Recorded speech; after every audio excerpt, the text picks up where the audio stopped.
Hello student, ये solid state का video number 20 है। लास्ट वीडियो में हम सेमीकंडक्टर के बारे में डिस्कस कर रहे थे। तो सेमीकंडक्टर वो सब्सटेंस है जिसमें इलेक्ट्रिसिटी कंडक्ट होती है बाय इंक्रीजिंग टेम्परेचर इंक्रीज करने से, और इसमें कंडक्शन और बैलेंस के बीच में गैप बहुत कम होता है। कहने का मतलब ये है कि semiconductors are those substance in which electricity conduct by increasing temperature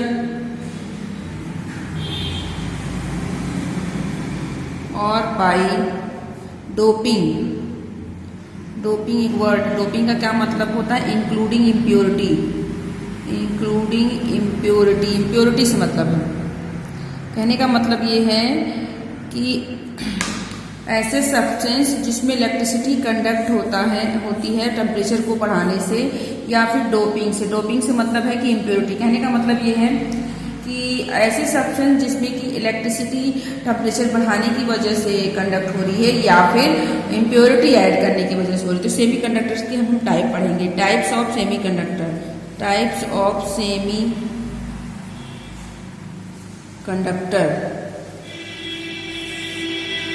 semiconductor के टू टाइप्स में डिस्कस करना है। फर्स्ट वन है इंट्रिंसिक सेमीकंडक्टर।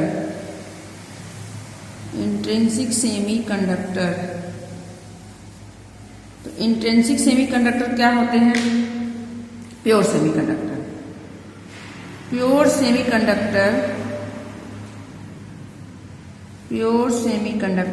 जो है, प्योर सेमीकंडक्टर को हम इंट्रिंसिक सेमीकंडक्टर कहते हैं। एग्जाम्पल, तो प्योर सेमीकंडक्टर की एग्जांपल, ये प्योर सेमीकंडक्टर कौन बनाते हैं? सिलिकॉन और जर्मेनियम, जो कि इस ग्रुप के एलिमेंट है 14 ग्रुप। पीरियोडिक टेबल में हम देखेंगे तो ये 14 ग्रुप के एलिमेंट हैं। तो सिलिकॉन और जर्मेनियम के जो कंडक्टर हैं वो प्योर सेमीकंडक्टर। सिलिकॉन और जर्मेनियम जो हैं उनके semiconductor they are pure semiconductor. Pure का मतलब ये है कि इसमें किसी भी प्रकार की इम्प्योरिटी को ऐड नहीं किया गया। तो इंट्रिंसिक का सिंपल सा मतलब है कि pure semiconductors are intrinsic semiconductor, और सिलिकॉन और जर्मेनियम जो 14 ग्रुप के एलिमेंट्स हैं ये प्योर सेमीकंडक्टर फॉर्म करते हैं। इसमें प्योर का मतलब है इसमें किसी प्रकार की डोपिंग नहीं होगी। डोपिंग का मतलब है किसी प्रकार की अशुद्धियाँ, इम्प्योरिटी को ऐड नहीं करते। जैसे सिंपल सा है सिलिकॉन है। अब चूंकि 14 ग्रुप के एलिमेंट्स है तो हमें पता है कि 14 ग्रुप के एलिमेंट्स की बैलेंसी कितनी होती है? वो दे आर टेट्रावैलेंट। तो देखिए यहाँ पर ये टेट्रावैलेंट है ये सिलिकॉन। तो यहाँ पर किसी भी प्रकार की इम्प्योरिटी ऐड नहीं हो रही है।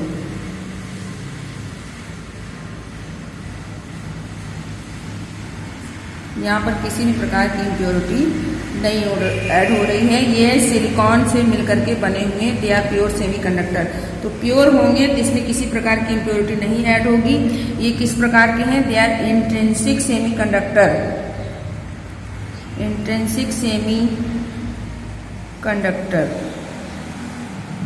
तो शुद्ध जो सेमीकंडक्टर हैं वो आपके इंट्रिंसिक सेमीकंडक्टर है। अब हम बात करेंगे दूसरे सेमीकंडक्टर की। तो दूसरा सेमीकंडक्टर है second one, that is extrinsic semiconductor. तो एक्सट्रिंसिक सेमीकंडक्टर क्या होते हैं? Impure semiconductor. इसे हम सिंपल से शब्द बोलते हैं इम्प्योर सेमीकंडक्टर। जो इम्प्योर सेमीकंडक्टर्स हैं दे आर एक्सट्रिंसिक। तो जो अशुद्ध सेमीकंडक्टर्स हैं दे आर एक्सट्रिंसिक सेमीकंडक्टर। और कहने का मतलब ये है कि सेमीकंडक्टर में डोपिंग करके, तो सिंपल सा मतलब ये हुआ कि extrinsic semiconductor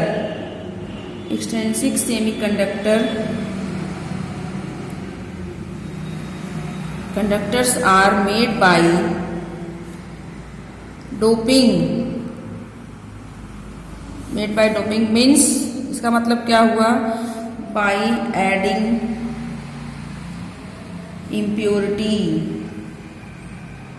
impurity into semiconductor में इम्प्योरिटी को ऐड करके ये बनाए जाते हैं। Impurity by doping by adding impurity को ऐड करके एक्सटेंसिव सेमीकंडक्टर बनाए जाते हैं। तो डोपिंग के बेसिस पे on the basis of doping के बेसिस पे सेमीकंडक्टर्स 2 टाइप के होते हैं। Extrinsic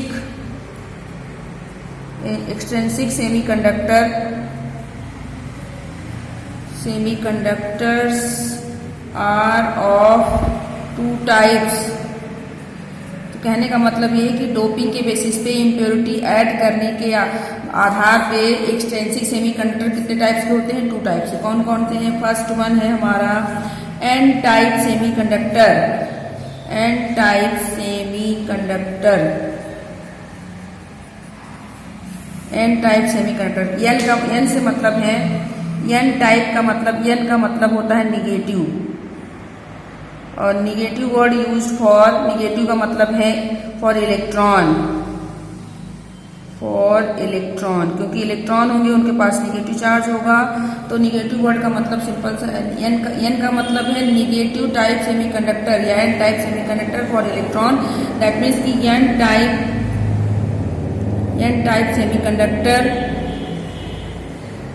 semiconductor have free electron, इनके पास फ्री इलेक्ट्रॉन होते हैं। N type semiconductor have free electron which is responsible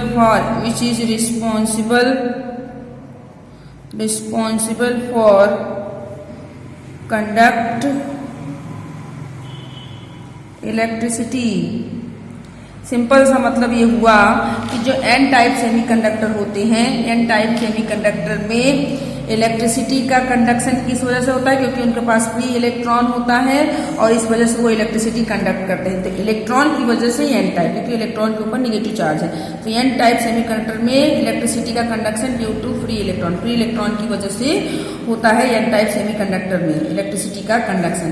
अब जो एन टाइप सेमीकंडक्टर है वो कैसे बनते हैं? एन टाइप सेमीकंडक्टर कैसे बनते हैं, किस तरीके से? तो सिंपल सा बात है कि एन टाइप सेमीकंडक्टर कैसे बनेंगे, तो या एक्सट्रिंसिक सेमीकंडक्टर कैसे बनते हैं?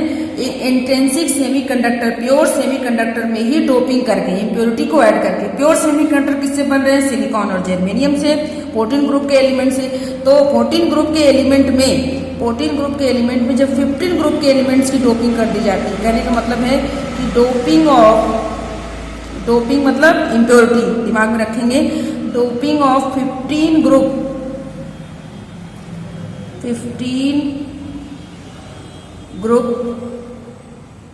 एलिमेंट्स इनटू 14 ग्रुप एलिमेंट या 14 ग्रुप के सेमीकंडक्टर में। तो डोपिंग ऑफ 15 कहने का सिंपल सा मतलब है कि 14 group are doped by 15 group. 14 group are doped by 15 group element। 15 group का मतलब हुआ जैसे आर्सेनिक, नाइट्रोजन, फास्फोरस, ये सब 15 ग्रुप, उसी में आर्सेनिक है। तो आर्सेनिक की डोपिंग कर दी जाए। तो कहने का सिंपल सा मतलब है कि एन टाइप, यही मेनली याद रखना है। एन टाइप सेमीकंडक्टर का मतलब है कि 15 ग्रुप की डोपिंग हो जाए 14 ग्रुप में। 14 ग्रुप के एलिमेंट में 15 ग्रुप की डोपिंग कर दी जाए तो एन टाइप सेमीकंडक्टर बनते हैं। किस तरीके से बनते हैं इसको डायग्राम से देखेंगे हम। तो देखिए डायग्राम से इसको देखते हैं। जैसे हमारे पास है सिलिकॉन, ये 15 ग्रुप के एलिमेंट्स हैं, सॉरी ये 14। सिलिकॉन किस ग्रुप का है? 14 ग्रुप का एलिमेंट है। अब हम इसी में बीच में आर्सेनिक डाल दें। यहाँ से देखेंगे जब हमने बीच में आर्सेनिक डाल दिया तो यहाँ से सिलिकॉन रिमूव हो गया, और सिलिकॉन की जगह कौन ले रहा है? आर्सेनिक ले रहा है। अब ये सिलिकॉन तो 14 ग्रुप के थे, सिलिकॉन किस ग्रुप को था? 14 ग्रुप का था, लेकिन जो आर्सेनिक आया ये 15 ग्रुप का है। ये 14 ग्रुप के एलिमेंट थे, लेकिन आर्सेनिक किस ग्रुप का हो गया? 15 ग्रुप का। अब जो 14 ग्रुप के एलिमेंट हैं इनकी वैलेंसी कितनी है? 4 वैलेंसी, मतलब इनके बैलेंस सेल में, इनके आउटर मोस्ट सेल में कितने इलेक्ट्रॉन है? 4 है, तो 4 बॉन्ड बना रहे, 1 2 3 4 बना रहे। बट 15 ग्रुप के एलिमेंट्स हैं तो इनकी बैलेंसी कितनी हो जाएगी, या इनके आउटर मोस्ट सेल में कितने इलेक्ट्रॉन है? इनके आउटर मोस्ट सेल में, हम आउटर मोस्ट सेल की बैलेंस इलेक्ट्रॉन की बात करें, इसलिए 14 बैलेंसी, इनके पास 4 बैलेंस इलेक्ट्रॉन भी है, 4 बैलेंस इलेक्ट्रॉन भी है। लेकिन यहाँ पर देखेंगे तो इनके बैलेंस इलेक्ट्रॉन की संख्या कितनी हो जाएगी? 5 है, 5 बैलेंस इलेक्ट्रॉन है आर्सेनिक की। तो अब हम देख रहे हैं कि इनके पास 5 इलेक्ट्रॉन है, तो यदि हम आर्सेनिक को 5 इलेक्ट्रॉन का मतलब ये हो कि आर्सेनिक के पास 1 2 3 4 एंड 5 इलेक्ट्रॉन है। लेकिन सिलिकॉन को हटाएंगे तो सिलिकॉन कितने इलेक्ट्रॉन है? सिलिकॉन के पास जो है 4 इलेक्ट्रॉन है। तो जब आर्सेनिक यहाँ पर फिट होगा तो 4 बॉन्ड तो बना लेगा, लेकिन उसके पास 1 इलेक्ट्रॉन फ्री रह जाएगा। उसके पास 1 इलेक्ट्रॉन अभी भी फ्री है, 1 इलेक्ट्रॉन इसके पास फ्री है, 1 इलेक्ट्रॉन फ्री रह जाएगा। अब जब ये इलेक्ट्रॉन फ्री होगा तो ये इलेक्ट्रॉन जंप करेगा, पूरे क्रिस्टल में इलेक्ट्रॉन जंप करेगा, इलेक्ट्रॉन मूव करेगा। तो जब इलेक्ट्रॉन फ्लो करेगा तो इलेक्ट्रिसिटी का फ्लो होगा। तो कहने का सिंपल सा मतलब है कि एन टाइप सेमीकंडक्टर में इलेक्ट्रिसिटी का फ्लो किस वजह से होता है? Due to presence of free electron. Simple सा मतलब है due to presence of free electron, due to presence of free electron by doping of 15 group element. 15 group element की डोपिंग हो रही है, इसलिए इसके पास एक फ्री इलेक्ट्रॉन है और इस वजह से ये इसमें जो है इम्प्योरिटी ऐड करने की वजह से ये एन टाइप सेमीकंडक्टर बन जाता है और इलेक्ट्रिसिटी कंडक्ट करता है। दूसरा देखेंगे that is P type semiconductor. Second है हमारा पी टाइप सेमीकंडक्टर। तो पी टाइप सेमीकंडक्टर का क्या मतलब हुआ? यहाँ पर भी डोपिंग होगी। P type semiconductor also formed by doping, ये भी डोपिंग की वजह से बन रहा है। पी का मतलब हुआ पॉजिटिव, और पॉजिटिव वर्ड यूज होता है, positive word use for hole. तो यहाँ पर इलेक्ट्रॉन की कमी हो जाएगी। तो सिंपल सा मतलब है कि p type semiconductor, p type semiconductor, p type semiconductor conduct electricity, conduct electricity due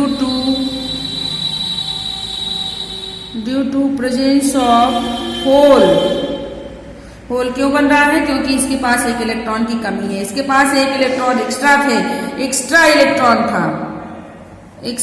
electron था जो मूव कर रहा था, इसके पास 1 इलेक्ट्रॉन की कमी हो जाएगी। और पी टाइप सेमीकंडक्टर में किसकी डोपिंग होती है? डोपिंग ऑफ 13 ग्रुप एलिमेंट, 13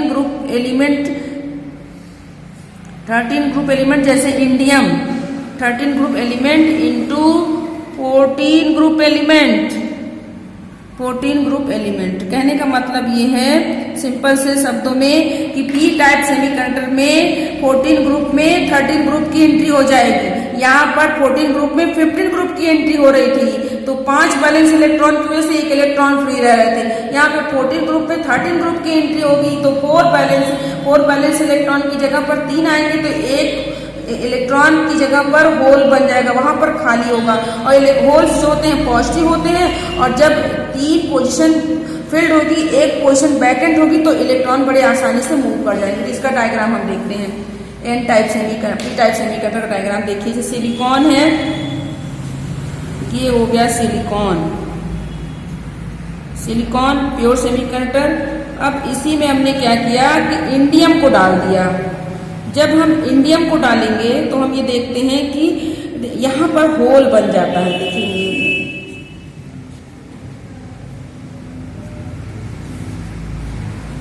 तो यहाँ पर ये देखिए 1 2 3 इलेक्ट्रॉन थे, तो 3 इलेक्ट्रॉन बन गए, बट 1 इलेक्ट्रॉन की जगह पर होल बन गया।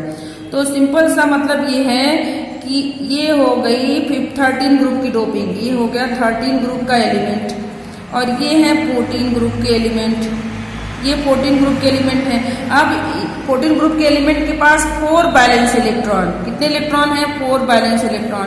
लेकिन 13 ग्रुप के एलिमेंट के पास कितने बैलेंस इलेक्ट्रॉन है? Only 3 balance electron. तो ये एक क्या बन जाएगा?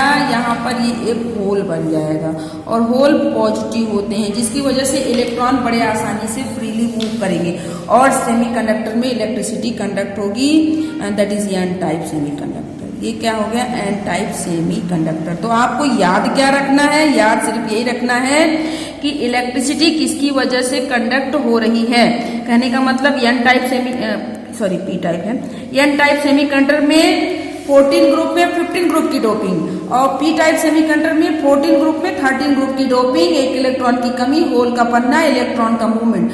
और पी टाइप में 14 में 15 ग्रुप की डोपिंग होगी, तो जिससे क्या होगा कि एक इलेक्ट्रॉन फ्री रहेगा और वो बड़े आसानी से मूव करेगा और इलेक्ट्रिसिटी कंडक्ट होगी।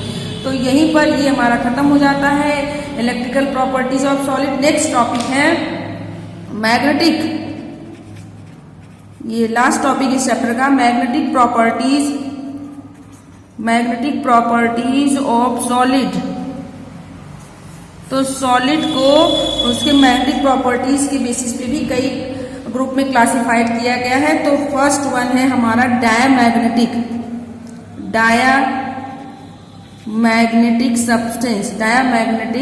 सब्सटेंस। तो मैग्नेटिक फील्ड के अकॉर्डिंग कहने का मतलब है कि ऐसे कौन से सब्सटेंस हैं जो मैग्नेटिक फील्ड से रिपेल होते हैं, कौन से सब्सटेंस हैं जो मैग्नेटिक फील्ड की वजह से जो है अट्रैक्ट होते हैं, ये हमको देखना है। तो डायामैग्नेटिक क्या होता है? तो डाया सिंपल सब है कि दो सब्सटेंस डायामैग्नेटिक सब्सटेंस है, दो substance which are repelled by magnetic field, तो ऐसे सब्सटेंस जो मैग्नेटिक फील्ड से रिपेल्ड होते हैं, बिकॉज, क्यों भाई ऐसा क्यों होता? Because they have paired electron. कहने का मतलब कि वो ऐसे पदार्थ जो मैग्नेटिक फील्ड के द्वारा रिपेल होते हैं। क्यों रिपेल होते हैं? क्योंकि इनके पास पेयर्ड इलेक्ट्रॉन होता है, नो फ्री इलेक्ट्रॉन। यहीं पर आप देख सकते हैं नो अनपेयर्ड इलेक्ट्रॉन, इनके पास कोई भी अनपेयर्ड इलेक्ट्रॉन नहीं होता है। इनके पास डायमैग्नेटिक सब्सटेंस जो होते हैं ऐसे पदार्थ होते हैं जिनके पास अनपेयर्ड इलेक्ट्रॉन नहीं होता है, और जब अनपेयर्ड इलेक्ट्रॉन नहीं होता तो मैग्नेटिक फील्ड से रिपेल होते हैं। जैसे एग्जाम्पल हम देखते हैं, ये हमारे पास एग्जाम्पल जैसे है सोडियम क्लोराइड और C6H6। इसके अलावा हम जिंक को देखते हैं, Zn2+, जिसको हम समझ लेंगे। Zn2+ को देखते हैं तो देखिए जिंक का अगर हम देखें तो जिंक का एटॉमिक नंबर कितना होता है? That is 30। और इसका इलेक्ट्रॉनिक कॉन्फ़िगरेशन करते हैं तो लास्ट में कॉन्फ़िगरेशन इसका कितना आ जाएगा? जिंक का आउटर मोस्ट सेल में आगे के इलेक्ट्रॉन को हम डैश कर देते हैं तो लास्ट में कितना आ जाएगा? दैट इज 4s2 3d10, क्योंकि इसका एटॉमिक नंबर कितना है? 30 है। अब यदि हम 2+ दे दें, Zn2+, तो क्या होगा? 2+ का मतलब 2 इलेक्ट्रॉन निकल जाएंगे, तो 4s 0 हो जाएगा और 3d10। तो d ऑर्बिटल में कितने इलेक्ट्रॉन दिखाई दे रहे हैं? 10। अब इसके ऑर्बिटल हम बनाए, d में कितने हैं ऑर्बिटल? 5, 1 2 3 4 5। कितने इलेक्ट्रॉन है? 10 इलेक्ट्रॉन है। अब हम इलेक्ट्रॉन को भरते हैं, देखिए 1 2 3 4 5 6 7 8 9 10। All electrons are pair, all electrons are paired, सभी इलेक्ट्रॉन्स पेयर्ड हैं। कहने का मतलब है कि नो अनपेयर्ड इलेक्ट्रॉन, यहाँ पर कोई भी अनपेयर्ड इलेक्ट्रॉन। जब एक भी अनपेयर्ड इलेक्ट्रॉन नहीं होंगे तो ये आपके क्या कहलाएंगे? डायमैग्नेटिक सब्सटेंस हैं। Second one that is paramagnetic substance. तो पैरामैग्नेटिक सब्सटेंस क्या होते हैं? जिनके पास अनपेयर्ड इलेक्ट्रॉन होता है जो मैग्नेटिक फील्ड के द्वारा अट्रैक्ट होते हैं। तो those substance which are attracted by magnetic field, जो कि मैग्नेटिक फील्ड से अट्रैक्ट होते हैं। इसके अलावा दो substance which have at least one unpaired electron, one unpaired electron. तो सिंपल सा दिमाग में आपको याद रखना है कि पैरामैग्नेटिक सब्सटेंस, पैरामैग्नेटिक पदार्थ वही होंगे जिनके पास अनपेयर्ड इलेक्ट्रॉन होगा, जो मैग्नेटिक फील्ड के द्वारा अट्रैक्ट होंगे, जो मैग्नेटिक फील्ड के द्वारा अट्रैक्ट होंगे और जिनके पास अनपेयर्ड इलेक्ट्रॉन होगा वो पैरामैग्नेटिक, जो मैग्नेटिक फील्ड से रिपेल होंगे, जिनके पास अनपेयर्ड इलेक्ट्रॉन एक भी नहीं होगा, सब पेयर्ड होंगे, वो आपके क्या हो जाएंगे, डायमैग्नेटिक। तो हम यहाँ पर एग्जाम्पल देखते हैं। एग्जाम्पल देखिए, जैसे हमारे पास है Mn2+, Fe2+, Fe3+, ये सब डायमैग्नेटिक पैरामैग्नेटिक। कैसे देखेंगे, देखिए Mn2+, तो पहले हम मैग्नीज को देख लेते हैं। Mn2+ देखना है तो पहले हम मैग्नीज को देखें। मैग्नीज के पास कितने, इसका एटॉमिक नंबर कितना होता है 25। इसका इलेक्ट्रॉनिक कॉन्फ़िगरेशन करें मैग्नीज का, तो लास्ट आउटर मोस्ट शेल में कितने आ जाएंगे 4s2 3d5। Mn2+ हुआ, जब Mn2+ हुआ तो 2 इलेक्ट्रॉन निकले, किसके निकले 4s0 हो जाएगा, कितना बच गया 3d5। अब हम इसको ऑर्बिटल बना के देखते हैं। ऑर्बिटल 1 2 3 4 5। अब देखिए कितने इलेक्ट्रॉन है, 5 हैं, तो इलेक्ट्रॉन की फिलिंग करेंगे 1 2 3 4 5, 5 इलेक्ट्रॉन हो गए। और देख रहे हैं आप पेयर्ड नहीं है, जब तक एक ऑर्बिटल में 2 इलेक्ट्रॉन नहीं होते हैं अपोजिट स्पिन के, वो पेयर्ड नहीं होते। तो एक एक इलेक्ट्रॉन सब में है, तो इसके पास कितने अनपेयर्ड इलेक्ट्रॉन हो गए 5 अनपेयर्ड इलेक्ट्रॉन है देखिए, और एक भी अनपेयर्ड इलेक्ट्रॉन होगा तो पैरामैग्नेटिक है। इसके पास तो 5 हैं, तो 5 अनपेयर्ड इलेक्ट्रॉन है, तो ये किस कैसा सब्सटेंस हो गया, पैरामैग्नेटिक, पैरामैग्नेटिक सब्सटेंस हो जाएगा ये पैरामैग्नेटिक। इसी तरीके से आप मैग्नीज को देखा, इसी तरीके से आप आयरन को देख सकते हैं। जैसे हम आयरन को देखते हैं Fe2+, तो Fe का देखेंगे एटॉमिक नंबर 26, इलेक्ट्रॉनिक कॉन्फ़िगरेशन किया, लास्ट में आ गया 4s2 3d6। तो Fe2+ किया तो 2 इलेक्ट्रॉन निकलेंगे, क्योंकि 2+ है तो 4s0 3d6। अब हम ऑर्बिटल बनाते हैं। अब आप ऑर्बिटल देखिए, इलेक्ट्रॉन की फिलिंग करें 1 2 3 4 5 and 6। How many number of unpaired electron, 4 unpaired electron है। इसके पास कितने अनपेयर्ड इलेक्ट्रॉन है, 4 अनपेयर्ड, और एक भी अनपेयर्ड इलेक्ट्रॉन होगा तो पैरामैग्नेटिक, तो ये पैरामैग्नेटिक सब्सटेंस हो गया। एंड द थर्ड वन है that is ferromagnetic, ferromagnetic substance. तो फेरोमैग्नेटिक सब्सटेंस क्या होते हैं, those substance which are behave like permanent magnet, जो परमानेंट मैग्नेट की तरह काम करते हैं। After removing from magnetic field, कहने का मतलब ये है कि ऐसे सब्सटेंस जो कि वास्तविक मैग्नेट होते हैं, ऐसे सब्सटेंस जो वास्तव में मैग्नेट होते हैं, वास्तव में मैग्नेट की तरह काम करते हैं, उसे मैग्नेटिक फील्ड में रखें या मैग्नेटिक फील्ड से बाहर कर दें। मैग्नेटिक फील्ड में रहेंगे तब भी मैग्नेट की तरह काम करेंगे, मैग्नेटिक फील्ड से बाहर निकल जाएंगे तब भी मैग्नेट की तरह काम करते हैं। तो ऐसे सब्सटेंस जो मैग्नेटिक फील्ड के अंदर और मैग्नेटिक फील्ड के बाहर भी मैग्नेट की तरह काम करें, उसे हम फेरोमैग्नेटिक सब्सटेंस करते हैं, वो परमानेंट मैग्नेट होते हैं। जैसे एग्जाम्पल देख सकते हैं, जैसे आयरन Fe, इसके अलावा CrO3, इसके अलावा है CrO3, ये सब क्या है आपके, दे आर फेरोमैग्नेटिक सब्सटेंस। एक चीज और, अब इनके डोमेन्स होते हैं, कहने का मतलब जो इनके बैलेंस इलेक्ट्रॉन, इनके डोमेन्स, जो फेरोमैग्नेटिक सब्सटेंस होता है उसमें जो डोमेन्स होते हैं, domains are parallel to each other. तो यहाँ पर सिंपली लिखेंगे domains are parallel to each other. जो डोमेन्स होते हैं वो एक दूसरे के पैरेलल होते हैं। वो पैरेलल देखिए एक ही डायरेक्शन में है, पैरेलल का मतलब एक ही डायरेक्शन में, एक दूसरे के अपोजिट नहीं है। तो इनके जो स्पिन है वो क्या है, एक डायरेक्शन में। डोमेन्स जो है पैरेलल होते हैं और ये परमानेंट मैग्नेट होते हैं। फोर्थ है हमारा एंटी फेरोमैग्नेटिक सब्सटेंस। देखिए एंटी का मतलब है, एंटी वर्ड लग गया फेरो के आगे, तो फेरो के आगे एंटी लग गया, इसका ये क्या था, परमानेंट मैग्नेट, ये मैग्नेट है ही नहीं।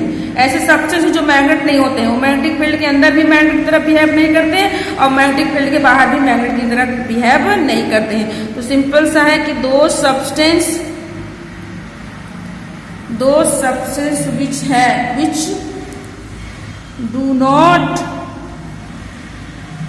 which do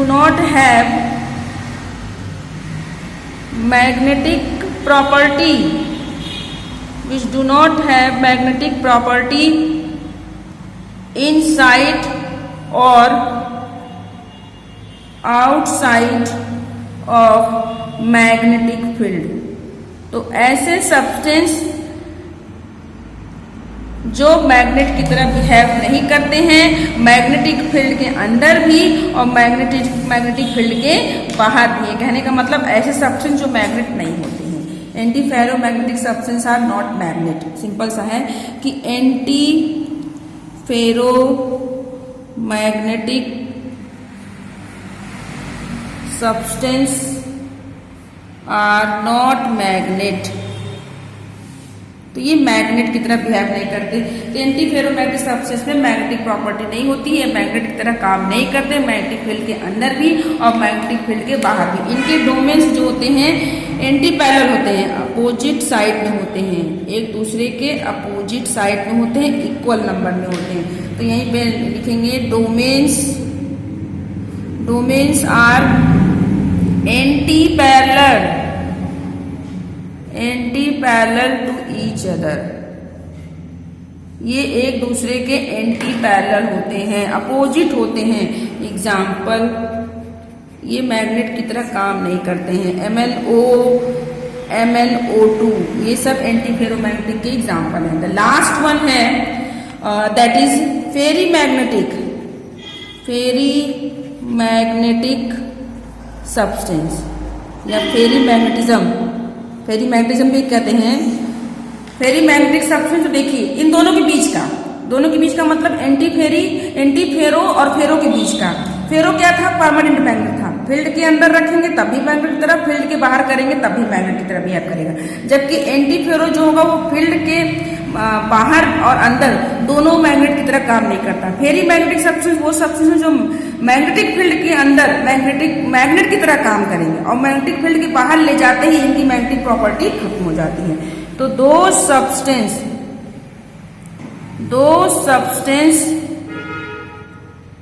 which behave like magnet inside magnetic field. तो ऐसे सब्सटेंस जो मैग्नेट की तरह काम करें, कहां पर, inside magnet, but they do not behave like magnet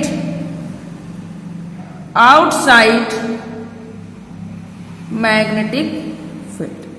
simple सा है कि ऐसे पदार्थ जो मैग्नेट की तरह काम करते हैं मैग्नेटिक फील्ड के अंदर और मैग्नेट फील्ड के बाहर आते ही इनकी मैग्नेटिक प्रॉपर्टी खत्म हो जाती है, वो फेरोमैग्नेटिक होते हैं। इनके डोमेन्स जो होते हैं एंटी पैरेलल हैं, डोमेन्स एंटी पैरेलल हैं लेकिन अनइक्वल इन नंबर।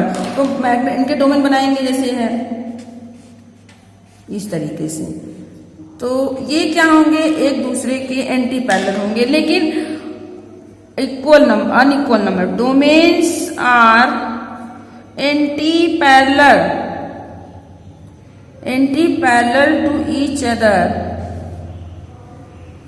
बट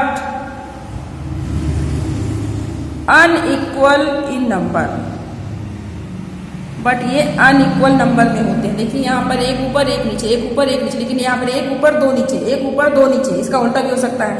तो ये डोमेन्स एंटी पैरेलल हैं लेकिन जो है ये अनइक्वल नंबर में है। इनके एग्जाम्पल देख लेते हैं, लास्ट में इनके एग्जाम्पल हम देख लेते हैं। एग्जाम्पल क्या है, Fe3O4।